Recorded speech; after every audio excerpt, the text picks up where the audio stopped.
നമസ്കാരം. സൂര്യദീപം അസ്ട്രോളജിയിലേക്ക് എല്ലാവർക്കും സ്വാഗതം. 2025 വർഷം അനിഴം നക്ഷത്രക്കാരുടെ വിഷു ഫലമാണ് ഇവിടെ പറയുന്നത്. ഫലത്തിലേക്ക് കടക്കുന്നതിന് മുമ്പ് അനിഴം നക്ഷത്രത്തെക്കുറിച്ച് ഒന്ന് രണ്ട് കാര്യങ്ങൾ പറഞ്ഞുകൊണ്ട് ഫലത്തിലേക്ക് കടക്കാം. എല്ലാ ശുഭകാര്യങ്ങൾക്കും ഉത്തമമായിട്ടുള്ള ഒരു നക്ഷത്രമാണ് അനിഴം നക്ഷത്രം. ഈ നക്ഷത്രത്തിൽ ജനിക്കുന്നവര് അധ്വാനശീലരും കർമ്മനിരതരുമായിട്ടാണ് കാണപ്പെടുന്നത്. എന്ത് കഷ്ടപ്പെട്ട ജോലിയും ചെയ്യുന്നതിന് ഈ അനിഴം നക്ഷത്രക്കാർക്ക് മടിയില്ല. ചെറിയ തെറ്റ് പറ്റിയാൽ പോലും അത് അവർക്ക് സഹിക്കാൻ കഴിയുന്നതല്ല. പക്ഷെ ഇവരെ ആരെങ്കിലും ഉപദ്രവിച്ചാൽ ആ വൈരാഗ്യം മനസ്സിൽ കൊണ്ടു നടന്ന് അതിനെതിരെ പ്രവർത്തിക്കാനും ഈ നക്ഷത്രക്കാർക്ക് മടിയുള്ളവരല്ല. ഈശ്വരഭക്തി കൂടുതലുള്ള ആളുകളായിരിക്കും ഈ അനിഴം നക്ഷത്രത്തിൽ പിറന്നവര്. അനിഴം നക്ഷത്രക്കാർക്ക് സ്ഥിരമായിട്ടുള്ള ഒരു ശത്രുക്കളോ മിത്രങ്ങളോ ഉണ്ടാവാറില്ല. പൊതുരംഗത്തെ ഈ നക്ഷത്രക്കാര് നന്നായിട്ട് ശോഭിക്കുന്നുണ്ട്. ഇവരുടെ ചിന്താശേഷിയും സ്വഭാവവും എല്ലാം വളരെ പ്രത്യേകതയുള്ളതായിട്ടാണ് കണ്ടുവരുന്നത്. അചഞ്ചലരായിട്ടുള്ള ഈശ്വരവിശ്വാസം, പ്രവൃത്തിയിലുള്ള ശുഭാപ്തി വിശ്വാസം ഒക്കെ ഇവരെ വിജയകിരീടം അണിയിക്കുന്നുണ്ട്. ഈ നക്ഷത്രക്കാരുടെ കുടുംബജീവിതം സന്തോഷകരമായിട്ടാണ് മുന്നോട്ട് പോകുന്നത്. വ്യാപാര രംഗത്തും തൊഴിൽ രംഗത്തും ഇവർ നന്നായി ശോഭിക്കുന്നതാണ്. ആരോഗ്യകാര്യത്തിൽ കൂടുതൽ ആളുകളും ഈ നക്ഷത്രക്കാര് അനുഗ്രഹീതരായി തീരുന്നതാണ്. 13 വയസ്സിനും 38 വയസ്സിനും ഇടയിൽ പല പ്രതിസന്ധികളും ഈ നക്ഷത്രക്കാർക്ക് വിധേയമാകേണ്ടി വരുന്നുണ്ട്. അതിനുശേഷം ഇവർക്ക് വളരെ നല്ല കാലഘട്ടം കൂടിയാണ്. വൃശ്ചികക്കൂറില് ശനിദശയിലാണ് ഇവരുടെ ജനനം. കീർത്തി, മാന്യത, പ്രഭുത്വം, സുഖ അനുഭവങ്ങൾ എന്നിവ അനിഴം നക്ഷത്രത്തിന്റെ ജന്മഫലമാണ്. ധനസമ്പാദനം, അധികാരലബ്ധി, അംഗീകാരം, കാര്യവിജയം എന്നിവയൊക്കെ വൃശ്ചികക്കൂറിന്റെ പ്രത്യേകത കൂടിയാണ്. അനിഴം നക്ഷത്രക്കാർക്ക് 9.5 വയസ്സുവരെ ശനിയും തുടർന്ന് 17 വർഷം ബുധനും 7 വർഷം കേതുവും 20 വർഷം ശുക്രനും 6 വർഷം ആദിത്യനും 10 വർഷം ചന്ദ്രനുമാണ് ഇവരുടെ ദശാകാലങ്ങള്. ഇവര് മൂലം, ഉത്രാടം, അവിട്ടം, തിരുവോണം, പുണർദം എന്നീ നക്ഷത്രക്കാരുമായിട്ട് യാതൊരു കാരണവശാലും ചേരാൻ പാടില്ല. ഇവരുടെ രത്നങ്ങള് മാണിക്യവും ഇന്ദ്രനീലവുമാണ്. നിറങ്ങൾ മഞ്ഞ, ചുവപ്പ്, ഓറഞ്ച് എന്നിവയാണ്. ഈ നക്ഷത്രക്കാരുടെ മൃഗം മാനും, പക്ഷി കാക്കയും, വൃക്ഷം ഇലഞ്ഞിയും. കൂടാതെ മറ്റൊരു പ്രധാനപ്പെട്ട കാര്യം, നമ്മുടെ പൂജയിൽ നിങ്ങൾക്ക് വേണ്ടി പ്രാർത്ഥിക്കണമെന്നുണ്ടെങ്കിൽ നിങ്ങളുടെ പേര്, നക്ഷത്രം, ജന്മസമയം, തീയതി എന്നിവ കമന്റ് ബോക്സിൽ രേഖപ്പെടുത്തുക. തീർച്ചയായിട്ടും പ്രാർത്ഥനയിൽ ഉൾപ്പെടുത്തുന്നതായിരിക്കും. കൂടാതെ നമ്മളുടെ ചാനൽ ഇതുവരെ സബ്സ്ക്രൈബ് ചെയ്തിട്ടില്ലെങ്കിൽ സബ്സ്ക്രൈബ് ചെയ്യുക. വീഡിയോകൾ ഇഷ്ടപ്പെടുന്നെങ്കിൽ ലൈക്ക് ചെയ്യുക. അപ്പോൾ നമുക്ക് അനിഴം നക്ഷത്രത്തിന്റെ വിഷു ഫലങ്ങളിലേക്ക് കിടക്കാം. വിഷു ദിവസം മുതൽ, അതായത് ഏപ്രിൽ 14 മുതൽ മെയ് അവസാനം വരെയുള്ള ഫലങ്ങളാണ് പറയുന്നത്. ഏപ്രിൽ മാസം ഇവർക്ക് ശുഭ സൂചകമായിട്ടാണ് കാണുന്നത്. തൊഴിൽ രംഗത്ത് അഭിവൃദ്ധിയൊക്കെ ഉണ്ടാവുന്നതാണ്. ബന്ധുമിത്രാദികളുടെ സഹകരണമൊക്കെ ഉണ്ടാവുന്നതാണ്. ഏപ്രിൽ 15, 17, 19, 21 തീയതികൾ വളരെ ശുഭകരമാണ്. ശിവഭഗവാനെ പ്രാർത്ഥിക്കുന്നതും പൂജിക്കുന്നതും വളരെ നന്നായിരിക്കും. ഈ മാസത്തിലേക്ക് എത്തുമ്പോൾ കുടുംബത്തിൽ ചെറിയ അപസ്വരങ്ങളും സഹോദരങ്ങളുടെ വിമർശനങ്ങൾക്കും ഒക്കെ വിധേയരാകുന്നുണ്ട്. മംഗളകർമ്മങ്ങളിലൊക്കെ പങ്കെടുക്കാൻ യോഗം കാണുന്നുണ്ട്. കർമ്മരംഗത്ത് ഗുണകരമായിട്ടുള്ള മാറ്റങ്ങളൊക്കെ സംഭവിക്കുന്നുണ്ട്. ഉന്നത വ്യക്തികളിൽ നിന്നൊക്കെ സാമ്പത്തിക സഹായം ലഭിക്കുന്നുണ്ട്. പൂർവിക സ്വത്തുക്കളൊക്കെ അനുഭവയോഗ്യമാകും. ഗ്രഹം മോടി പിടിപ്പിക്കുന്നുണ്ട്. മെയ് മാസത്തിൽ കുടുംബത്തിൽ കുറച്ച് അപസ്വരങ്ങളൊക്കെ ഉണ്ടാവുമെങ്കിലും മറ്റുള്ള കാര്യങ്ങളിലെല്ലാം നിങ്ങൾക്ക് വളരെ നല്ലൊരു സമയമാണ്. മെയ് 7, 12, 15, 17, 19, 21, 22, 27 തീയതികൾ വളരെ ശുഭകരമാണ്. ജൂൺ ജൂലൈ മാസത്തിലെ ഫലത്തിലേക്ക് കടക്കുമ്പോൾ കാർഷിക രംഗത്ത് വളരെയധികം നേട്ടം കാണുന്നുണ്ട്. ധനലാഭമൊക്കെ ഉണ്ട്. പരസ്പര വിശ്വാസമൊക്കെ കൂടുന്നതാണ്. ആർഭാടങ്ങളും ആഘോഷങ്ങളും ഒക്കെ നിങ്ങൾക്ക് ഈ സമയത്ത് ഉണ്ടാവുന്നതാണ്. സാമ്പത്തിക സഹായം നാനാ സൈഡിൽ നിന്നും ഈ സമയത്ത് ഉണ്ടാവുന്നുണ്ട്. നിങ്ങളുടെ സമ്പത്ത് അധികരിക്കുന്ന ഒരു മാസം തന്നെയാണ് ജൂൺ മാസം. വിദ്യാർത്ഥികളെ സംബന്ധിച്ചും വളരെ നല്ലൊരു മാസമാണ്. ഉപരിപഠനത്തിനൊക്കെ ചേരുവാനുള്ള സമയമാണിത്.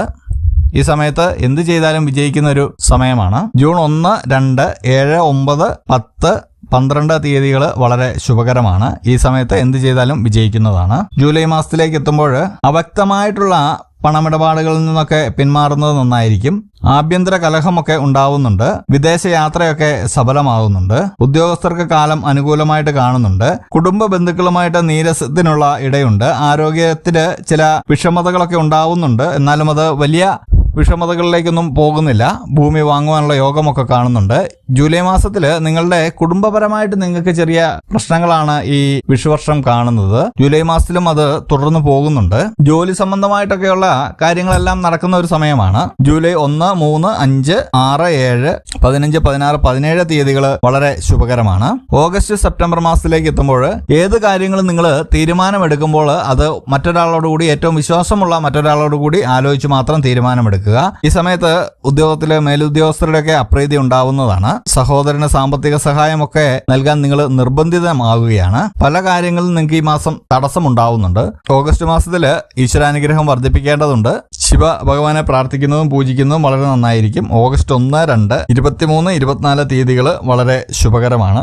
സെപ്റ്റംബർ മാസത്തിലേക്ക് എത്തുമ്പോൾ വലിയ കുഴപ്പമില്ലാതെയാണ് മുന്നോട്ട് പോകുന്നത്. സന്തോഷകരമായിട്ടുള്ള ജീവിതം ഉണ്ടാവുന്നുണ്ട്. കർമ്മരംഗത്തും പൊതുരംഗത്തും വൻ നേട്ടം നിങ്ങൾക്കുണ്ടാകുന്നുണ്ട്. മാതാപിതാക്കളുടെ രോഗം ഒക്കെ മാറിക്കിട്ടുന്നതാണ്. ഉറ്റ സുഹൃത്തുക്കളിൽ നിന്നൊക്കെ വലിയ സഹായങ്ങൾ നിങ്ങൾക്ക് പ്രതീക്ഷിക്കാവുന്നതാണ്. കൂടാതെ വിവാഹമൊക്കെ ആകാതിരുന്നവരുടെ വിവാഹമൊക്കെ ആകുന്ന ഒരു സമയമാണ്. പ്രണയസാബല്യമൊക്കെ നടക്കുന്ന ഒരു സമയമാണ്.